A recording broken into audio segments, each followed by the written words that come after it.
ইন্নাল হামদুলিল্লাহ ওয়াসসালাতু ওয়াসসালামু আলা রাসূলিল্লাহ আম্মা বাদ। কাফিরদের জন্য হাসরের ময়দান বড়ই কঠিন হবে। বিভীষিকাময় আযাবে ঘেরা দীর্ঘ এই দিবস জাহান্নামের পূর্বেই তাদের জাহান্নামের যন্ত্রণা পাইয়ে দেবে।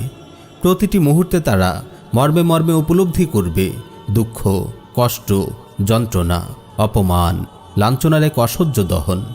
আসলে আখিরাতে কাফিরদের জন্য কিছুই নেই। যা আছে তা শুধু ব্যর্থতা, লাঞ্ছনা, হতাশা, যন্ত্রণা, বিভীষিকা। প্রিয় ভাই ও বোন, হাসরের প্রথম মুহূর্ত থেকেই শুরু হয়ে যাবে কাফিরদের লাঞ্ছনা ও আযাব। সিংহার দ্বিতীয় ফুৎকারে তারা বিক্ষিপ্ত পঙ্গপালের মতো কবর থেকে বের হবে, ভীত সন্ত্রস্ত, আতঙ্কিত, লাঞ্ছিত অবস্থায়। আল্লাহ রাব্বুল আলামিন ইরশাদ করেন, ইয়াউমা ইয়াখরুজুনা মিনাল আজদাসি সিরাআন কাআন্নাহুম ইলা নুসবিন ইউফিদুন খাশিআতান আবসারুহুম তারহাকুহুম যিল্লাহ যালিকাল ইয়াউমুল্লাযী কানু ইউআদুন। সেদিন তারা কবর থেকে দ্রুত বের হবে, যেন তারা কোনো লক্ষ্যের দিকে ছুটছে। তাদের দৃষ্টি থাকবে অবনত, লাঞ্ছনা তাদের আচ্ছন্ন করে রাখবে। এটি সেই দিন যার ওয়াদা তাদের সঙ্গে করা হতো। অপর আয়াতে এসেছে, ফাতাওয়াল্লা আনহুম ইয়াউমা ইয়াদউদ দাঈ ইলা শাইইন নুকুর খুশআন আবসারুহুম ইয়াখরুজুনা মিনাল আজদাসি কাআন্নাহুম জারাদুম মুনতাশির মুহতিঈনা ইলাদ দাঈ ইয়াকুলুল কাফিরুনা হাযা ইয়াউমুন আসির।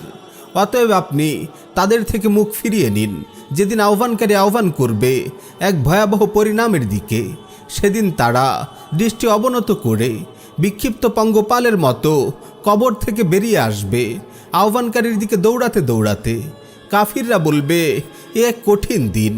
কবর থেকে ওঠার পর কাফিরদের হাসরের ময়দানে সমবেত করা হবে উল্টো করে, টেনে হেঁচড়ে, চরম লাঞ্ছনার সাথে।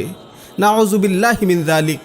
আল্লাহ রাব্বুল আলামিন ইরশাদ করেন, ওয়া নাহশুরুহুম ইয়াউমাল কিয়ামাতি আলা উজুহিহিম উময়ান ওয়া বুকমান ওয়া সুম্মা। কিয়ামতের দিন আমি তাদেরকে সমবেত করব তাদের মুখে ভর দিয়ে চলা অবস্থায়, অন্ধ অবস্থায়, বোবা অবস্থায়, বধির অবস্থায়। সহিহুল বুখারীতে এসেছে, জনৈক সাহাবী রাসূল সাল্লাল্লাহু আলাইহি ওয়াসাল্লামকে প্রশ্ন করেন, হে আল্লাহর নবী, কাফিরদের কি কিয়ামতের দিন মুখের উপর ভর দেওয়া অবস্থায় সমবেত করা হবে? তখন তিনি উত্তর দেন, আলাইসাল্লাযী আমশাহু আলার রিজলাইনি ফিদ দুনিয়া কাদিরান আলা আন ইউমশিয়াহু আলা ওয়াজহিহি ইয়াউমাল কিয়ামাহ।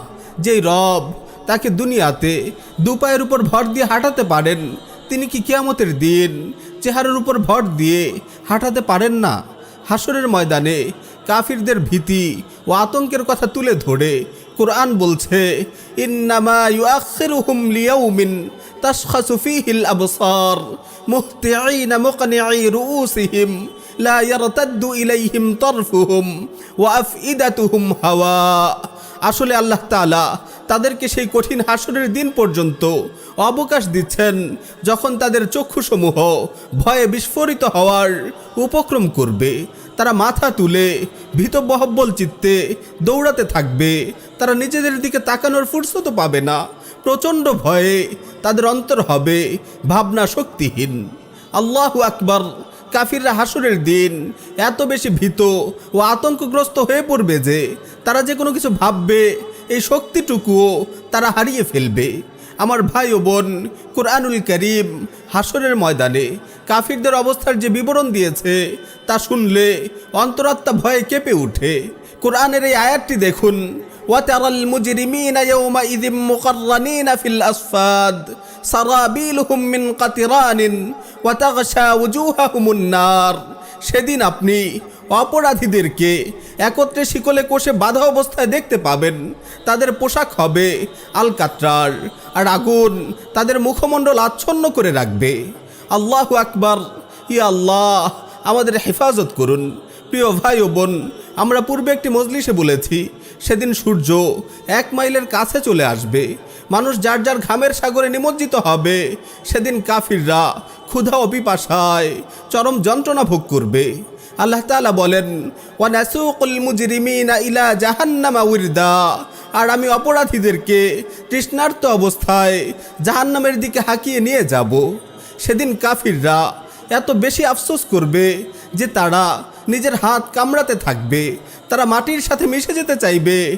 আল্লাহ রাব্বুল আলামিন বলেন, ওয়ায়াকুলুল কাফিরু ইয়া লাইতানি কুনতু তুরাবা। আর কাফির বলবে, হায় আমি যদি মাটি হয়ে যেতাম। কিন্তু বড় দুঃখের বিষয় হলো এই আফসোস তাদের কোনো কাজে আসবে না। ইয়া আল্লাহ, ইয়া রহমান, কাফির অবস্থায় মৃত্যুবরণ করা থেকে আমরা আপনার কাছে আশ্রয় চাই। কুফর থেকে, কাফির থেকে, লাঞ্ছনা থেকে, অনন্ত এই দুর্ভাগ্য থেকে আমাদের হেফাজত করুন।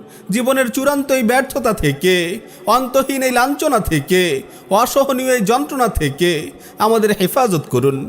ঈমানের যে মহাদৌলত, যে অমূল্য নিয়ামত আপনি আমাদের দান করেছেন, তার জন্য আপনার শুকর আদায় করি। আলহামদুলিল্লাহ, এই ঈমান নিয়েই যেন আমি আপনার দরবারে হাজির হতে পারি। আল্লাহ, আমরা আপনার গুনাহগার বান্দা। আমাদের গুনাহের কারণে ঈমানের এই সর্বশ্রেষ্ঠ দৌলত যেন আমাদের হাতছাড়া না হয়ে যায়।